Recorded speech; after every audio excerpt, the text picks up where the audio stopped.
The one thing that I knew that I knew that I knew. Not all cultures are equal. Not all values are equal. But when God gave me his calling, when I received Jesus when I was 16.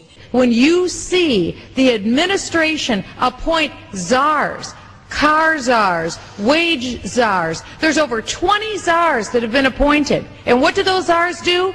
They bypass the Congress. Because when you are hot for Jesus Christ, there is nothing that is like that life. It is the most exciting life when you are praying in the Spirit, when you are meditating on his word. I think the people that Barack Obama has been associating with are anti-American by and large. That's the real question about Barack Obama. Take a look at these associations, Chris, add them all up, and this is the totality of the package that Barack Obama has been, in Sarah Palin's world, palling around with. I'm focusing on Barack Obama and the people that he's been associating with. But do you suspect that a lot of people you serve with? Their anti-American nature. So you do feel that his views are anti-American?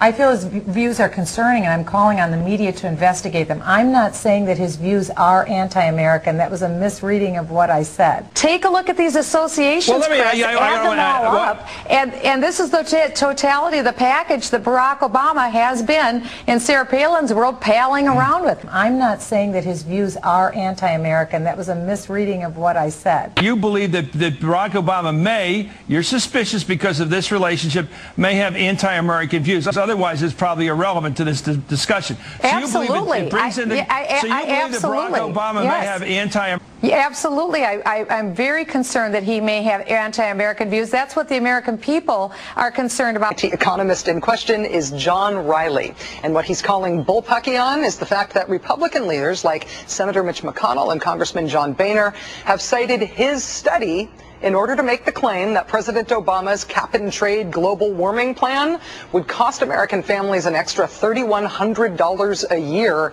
in energy costs. Dr. Riley told House Republicans they were not reading his study right, that they in fact were flat wrong about it. He told them that back in March. It's April now, and Minnesota Congresswoman Michele Bachmann, who I usually enjoy ignoring, apparently did not get that particular memo. She has written an editorial in the Minneapolis Star-Tribune. The one thing that I knew that I knew that I knew. Saying, quote, according to an analysis by the Massachusetts Institute of Technology, the average American household could expect its yearly energy bill to increase by $3,128 per year. The MIT guy says, no, that's not what his study says. Not true. You can't say that. That was a misreading of what I said. Well, now the Star-Tribune will have to run a correction. Very embarrassing. Very key topic. Let me ask you very quickly. You've said you were concerned during the campaign that Obama had anti-American views, and you said the news media should do a penetrating expose and take a look at the views of the people in Congress and find out if they're pro-America or anti-America. Actually, that's not what I said at all. How many people in the Congress of the United States do you think are anti-American? You've already suspected Barack Obama. Is he alone, or are there others?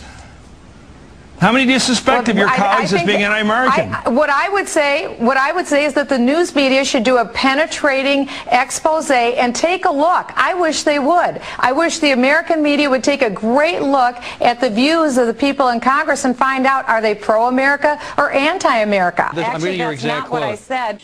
The one thing that I knew that I knew that I knew. It's an urban legend that was created. That isn't what I said at all. No, that's not at all what I said.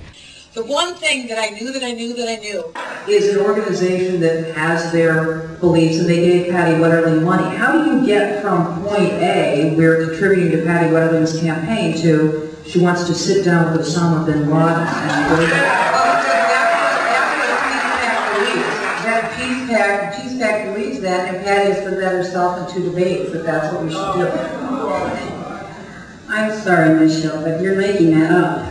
Global warming is something that's talked a lot about and has been for the last probably 20 years. And I remember the covers of some of our news magazines, our weekly news magazines, that said that we were coming into an ice age. That was in the 1970s, and scientists felt that we were coming into global cooling, not global warming. Then scientists said we were going into global warming, and they backed off of that and then said we were going into global cooling. Now we're back into some scientists talking for global warming.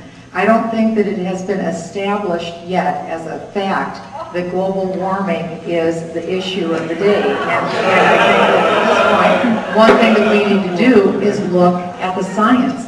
And read Ann Coulter's book on treason, because the one thing that book shows is that you can't trust Democrats with foreign policy. If there's one thing I believe, you don't trust Democrats with foreign policy. Michelle, I'll tell you that. Michelle Bachmann quoting Ann Coulter.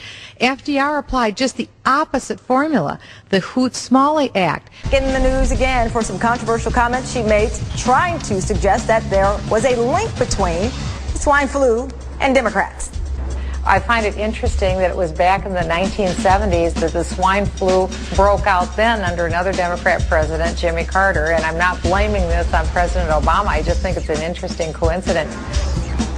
And that would be an interesting coincidence, except the swine flu happened in 1976, and the president at the time was a Republican president, Gerald Ford.